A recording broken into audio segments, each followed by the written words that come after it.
Miércoles 18 de enero de 2023, muy buenos días. Bienvenidos a Contacto Directo. Nuestros invitados de hoy son Juan Carlos Calderón, periodista, director del portal Plan B. La corrupción roba recursos para salud, educación, infraestructura, nos roba el futuro, le roba el desarrollo a la nación. Y la corrupción es junto a la inseguridad uno de los mayores males del país. Todos ofrecen extirparla y ningún gobierno lo ha logrado. Nadie quiere, por ejemplo, soltar a la bestia de una comisión internacional anti-impunidad independiente. También estará con nosotros Arianna Tanca, politóloga. Por primera vez se realizan debates oficiales entre candidatos a las alcaldías y a las prefecturas. ¿Qué lectura nos deja esta experiencia y qué se debe mejorar a futuro? Aquí empezamos. La actualidad, los protagonistas, el análisis y la información en Contacto Directo.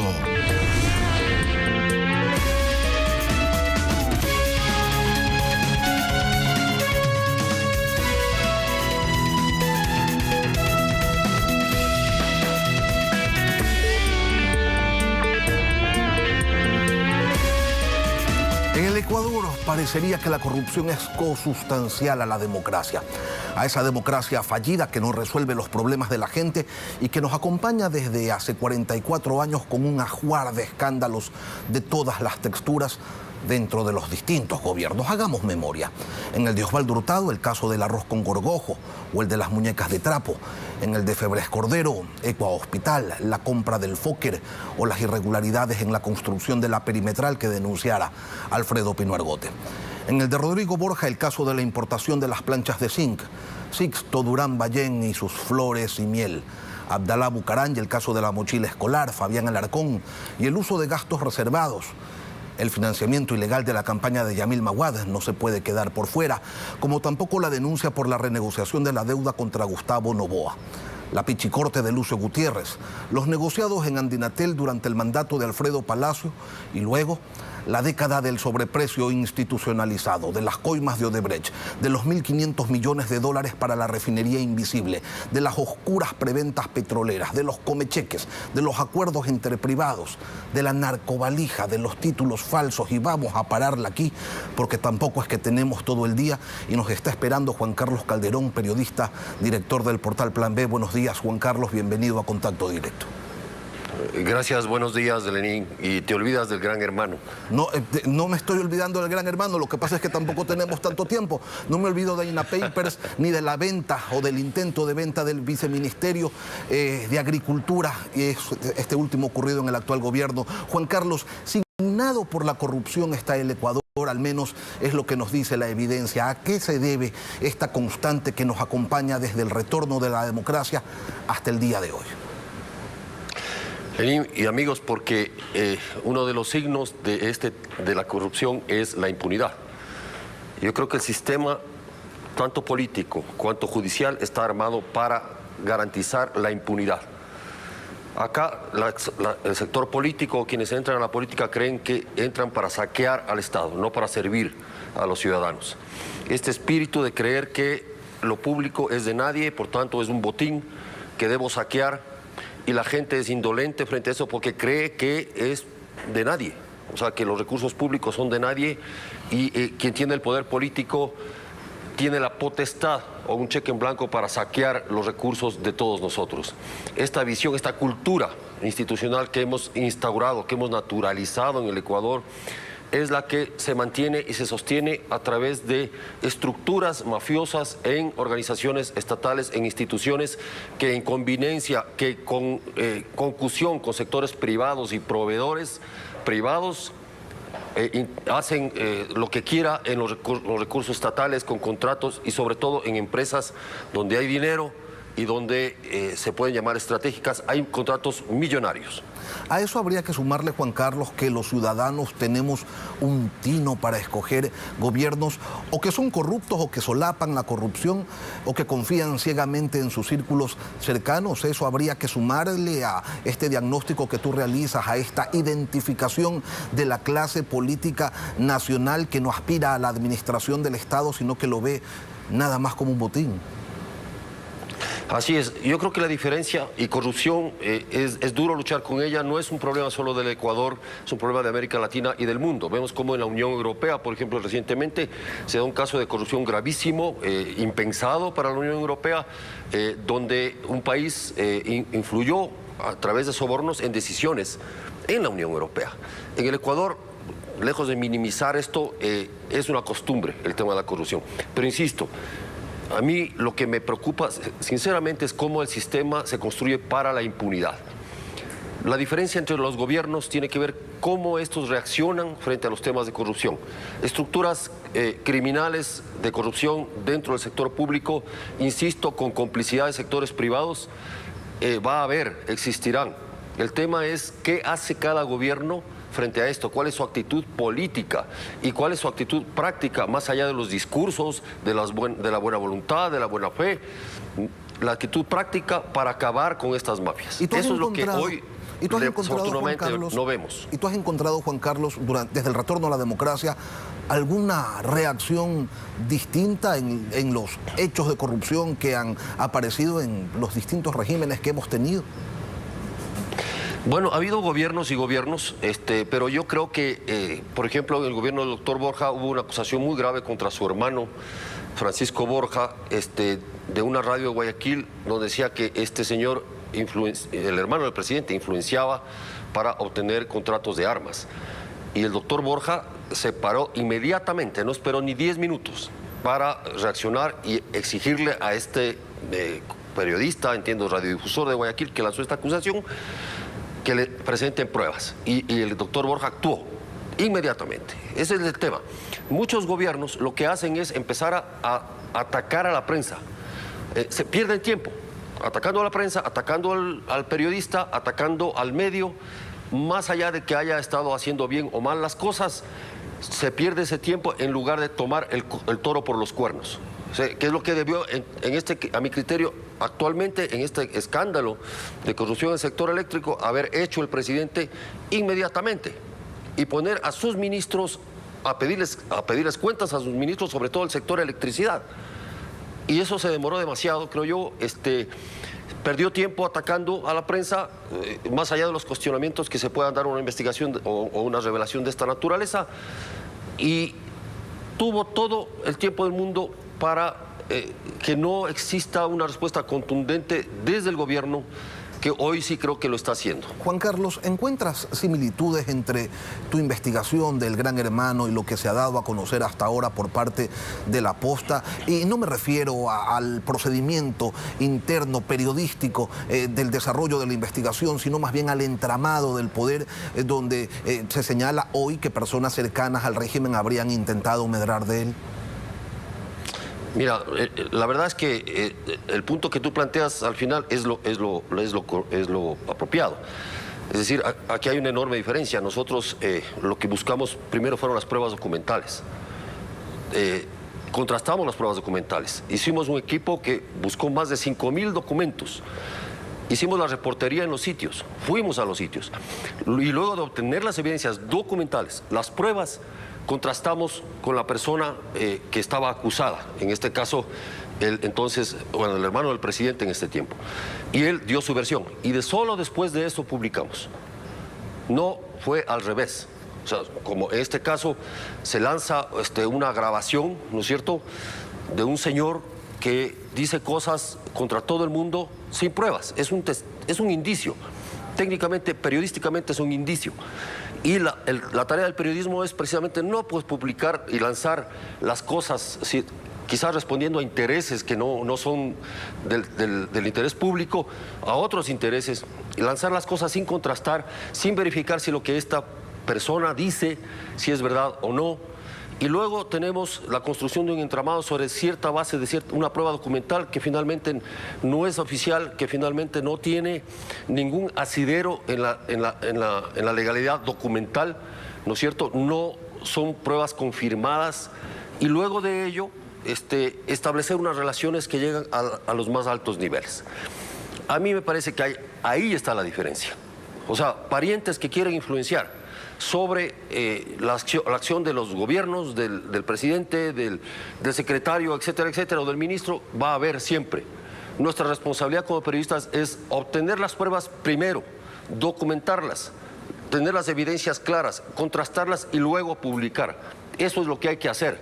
Eso fue el Gran Hermano, no lo de ahora. Juan Carlos, el presidente te ofreció entregarte toda la información necesaria que se requiera pues para desarrollar una investigación sobre las contrataciones en el sector eléctrico. Tú le dijiste que sí primero y luego que gracias, pero no gracias. ¿Por qué cambiaste de opinión? Porque yo creo que en el medio de una entrevista de esta naturaleza, luego de una sorpresiva oferta de investigación, el punto es que uno tiene que pensarlo finalmente. O sea, uno tiene que al final del día, después de reflexionar las cosas, decidir si lo correcto es lo correcto o no es lo correcto. La oferta del presidente, a la cual, insisto, le agradezco, habla de su buena intención, habla de su voluntad de transparencia. Para mi criterio no es el camino apropiado.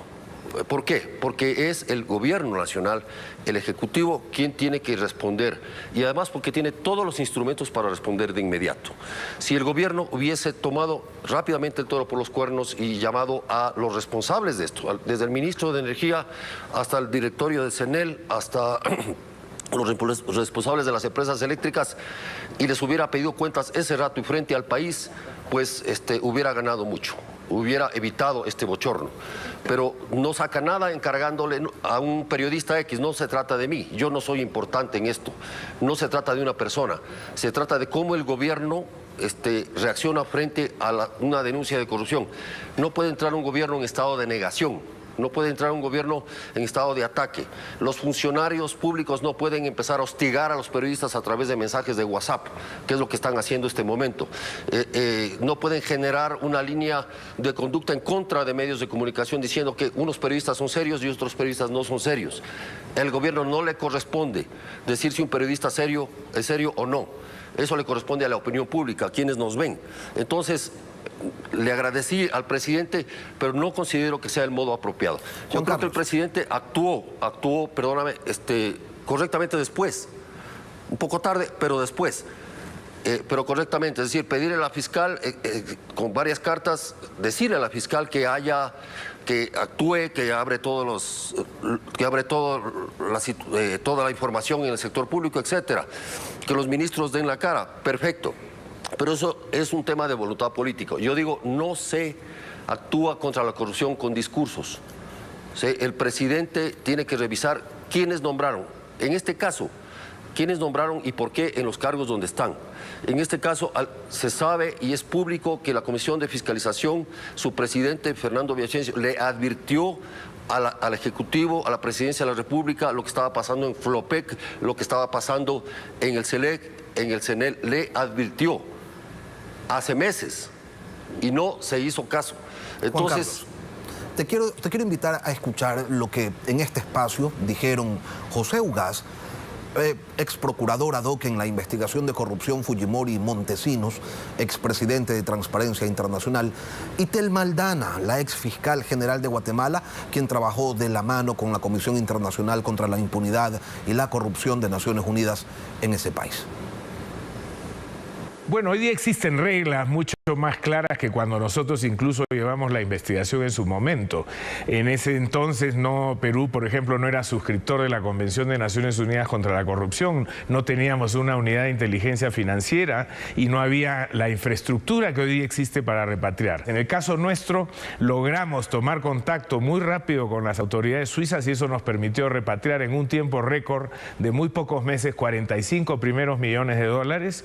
A la fecha el Perú ha recuperado más de 350 millones de dólares de un estimado de 600 que puede haberse llevado en la organización de Fujimori y Montesinos. No tenemos una cuenta total, pero ya existe un conjunto de reglas internacionales. El propio Banco Mundial tiene una guía y provee a los países que lo piden de asesoría. Hay consultores especializados, hay firmas de abogados que se dedican exclusivamente a esto.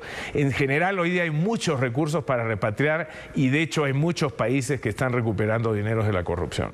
La Comisión Internacional goza de mucho respeto y credibilidad en el país y tenemos una fiscalía élite en el Ministerio Público, una fiscalía especializada contra la impunidad que trabaja con los investigadores de nacionalidad extranjera, y ya dentro del proceso penal el Ministerio Público continúa con su función de monopolio, acapara y es el único ente que puede investigar y acusar, y la Comisión Internacional entra al proceso penal como un querellante adhesivo. Somos buenos compañeros de trabajo, luchamos juntos contra la corrupción. Juan Carlos, es tiempo ya de que este país se deje de medias tintas, de secretarías anticorrupción creadas desde el poder para investigar a ese mismo poder que le paga los sueldos, y avance hacia una intervención independiente del combate contra la corrupción y sobre todo la recuperación de lo robado. Bueno, ha habido intentos de formar comisiones internacionales, recordemos la que hubo durante el gobierno de Lenín Moreno, se hizo, es más, es una presentación fastuosa acá en Quito, y eso terminó en nada. Luego hay una oferta de campaña del actual presidente sobre una comisión internacional, un acuerdo con las Naciones Unidas, aunque el Ecuador ya es signatario del acuerdo contra la corrupción de las Naciones Unidas. Entonces, hasta hoy en el país no hay, entiendo, la posibilidad de enfrentar esto a través de una comisión internacional, como se ha dado el caso en otros países. Porque sería como reconocer que la justicia en el Ecuador y los organismos de control no funcionan. Sería reconocer la verdad. Básicamente, me parece que lamentablemente hay que reconocerlo, tenemos que vernos al espejo. La administración de justicia, que es el eslabón más débil en este país, en una sociedad como la nuestra, no está actuando ni los organismos de control. Una democracia, Lenín, necesita superintendencias de hierro, intocables, intocadas y fuera de toda duda. Deben actuar los organismos de control, y es lo que yo le decía al presidente en un artículo que escribí en Plan B y que circuló profusamente, donde decía, los organismos de control tienen que actuar, o en este caso nada tiene que decir la Contraloría, o en estos casos nada tiene que decir la Fiscalía, o en estos casos nada tiene que decir las superintendencias que están ahí por montones para no hacer nada, las agencias de control que están ahí por montones para no hacer nada. Es decir, controlar los organismos de control es una de las formas de corrupción y una de las formas de impunidad. Eso es lo que tenemos que señalar en la opinión pública. Y el último recurso, Lenín, es finalmente la investigación periodística. La investigación periodística lo que viene haciendo y ha hecho en este país, revelando un montón de casos, es poner en conocimiento de los ciudadanos lo que hacen los gobiernos. Y eso es lo que no le gusta al poder. Al poder no le gusta, ¿cierto?, que se le develen, ¿no es cierto?, lo que mete debajo de la alfombra, lo que quiere ocultar. E insisto, en este caso concreto ya se le había advertido al gobierno de lo que estaba pasando y el gobierno hizo caso omiso. Entonces, es necesario que gobiernos como el actual, que dicen luchar contra la corrupción, que tienen voluntad política, y yo creo en la voluntad política del presidente para hacerlo, tomen el toro por los cuernos de una vez por todas. Déjense de veleidades, déjense de shows políticos, déjense de declaraciones, actúen. Dejarse también, quizás, de ingenuidades. Juan Carlos Calderón, periodista, director del portal Plan B. Gracias, Juan Carlos, por acompañarnos hoy aquí en Contacto Directo. Y luego de la pausa volvemos con Arianna Tanca, politóloga. Los debates oficiales donde no hubo una contrastación de planes de trabajo. Algunos candidatos no quisieron ni siquiera responder a las interpelaciones y a otro parece habérseles confabulado los astros a favor. Ya regresamos. Las reformas al Código de la Democracia en vigencia desde febrero del 2020 implementaron la obligatoriedad de ejecutar debates entre los aspirantes a la presidencia de la República y a dignidades seccionales en las jurisdicciones con más de 100.000 electores. Por ello es que los últimos 2 fines de semana hemos asistido a estos escenarios en los que candidatos a prefecturas y alcaldías protagonizaron 38 debates. Pero ¿realmente tuvimos discusiones públicas en las que se contrastaron programas de gobierno y propuestas programáticas? Lo vamos a analizar con Arianna Tanca, politóloga. Buenos días, Arianna, bienvenida a Contacto Directo. Muy buenos días, muchas gracias por la invitación. De buenas intenciones está empedrado el camino hacia el infierno. Dicen que lo dijo San Fernando de Claraval en el siglo XII. ¿Este ejercicio de debates, Arianna, fue una piedra más en ese camino? Creo que tienen una buena intención, como bien lo mencionas, pero más bien fue un espacio de publicidad, pero no así un espacio donde los votantes puedan conocer las fortalezas y debilidades del candidato y por lo tanto eso les ayuda a tomar una decisión consciente. Si tuviéramos que definir lo más destacado del debate, ¿qué sería? ¿La falta de conocimiento de los aspirantes, de las atribuciones que acompañan al cargo que aspiran, la ausencia de sintonía de sus propuestas con las expectativas de la gente? Creo que hay dos cosas puntuales. El desconocimiento del COTAD, muchos de ellos prometían crear entidades, hasta reformar leyes, cosas que no tienen la competencia para hacerlo. Y segundo, muchas propuestas tenían nuevamente buenas intenciones, pero no lograban aterrizar a resolver el problema que habían identificado. Y lo más alarmante es que incluso en muchos casos las propuestas que mencionaron en el debate no están en el plan de trabajo que requiere el CNE, lo que nos debe preocupar. Ese sobrevuelo sobre los temas, esa falta de aterrizaje, ¿era por falta de tiempo o porque no lo tenían claro ni siquiera ellos mismos? Creo que los candidatos minimizan la parte más importante de una propuesta, que es la investigación, conocer el problema, hacer un buen diagnóstico y proponer algo que de hecho ayude, quizás no a resolver, pero por lo menos a encaminarse para mejorar una situación de la sociedad. Y poner el tema pues en la discusión pública. Ahora, ¿tiene sentido llamar debate a un ejercicio en el que se hacen preguntas y los candidatos responden lo que se les viene en gana, en ocasiones sin acercarse siquiera al tema planteado y en otras señalando abiertamente que no van a hablar sobre eso? Definitivamente ese es un error. A mi criterio eso tiene que ser sancionado en una regla previa al debate porque el candidato tiene que ser capaz de contestar las preguntas sobre todos los temas. Particularmente en Guayaquil se hizo una pregunta muy importante. ¿Cómo va a realizar su propuesta? ¿Cómo la va a financiar? Ninguno contestó y eso nos debe preocupar porque pretenden administrar la ciudad pero no saben cómo. ¿Qué es lo que demuestra, Arianna, entonces esta actitud de los candidatos ante lo que debería ser una confrontación de ideas que se supone es fundamental para la construcción de una mejor democracia y para un ejercicio electoral responsable? Creo que los candidatos no tienen esa voluntad política de aprovechar este espacio para darse a conocer por sus propuestas, no por los ataques. Entonces, de cierta forma, se llenan la boca hablando de democracia, pero no asumen el compromiso de ser demócrata. Y esto es estar en un espacio, aceptar las críticas, dar a conocer tus propuestas y hablarle a la ciudadanía. Más bien fue un espacio donde se hicieron publicidad, donde se dedicaron a atacarse y la ciudadanía se quedó un poco con un mal sabor luego de estos espacios. Pero la gran mayoría de los candidatos, Arianna, ni siquiera son adherentes de las organizaciones políticas por las que están lanzados el día de hoy. Entonces, ¿la responsabilidad es únicamente de ellos o también de quienes los auspician? Esa es una responsabilidad compartida, tanto del partido como del candidato. Si tú tomas la decisión de ser candidato, que es una responsabilidad enorme, tienes que ser miembro del partido que te estás lanzando. Y creo que ese es un tema muy importante para debatir. Creo que una reforma al Código de la Democracia, específicamente exigiendo años de militancia en el partido para poder candidatizarse, creo que eso ayudaría a que el aspirante piense dos veces si quiere candidatizarse y quizás a reducir el número de candidatos. Eso en lo de fondo. En lo formal, en lo estructural, ¿debe corregirse el formato utilizado para que haya quizás más tiempo de exposición de las propuestas, para que haya la posibilidad de cuestionarse mutuamente o de requerir precisiones, de rebatir criterios? Correcto, creo que tiene que haber esa retroalimentación constante donde el moderador pueda decirle responda la pregunta, ¿no? Y creo que el espacio de las interpelaciones en este espacio no fue lo que estaba planeado. Aprovechaban ese espacio para preguntar cualquier cosa superficial en lugar de hacer este contraste con las propuestas, lo cual nos deja nuevamente en un debate absolutamente superficial.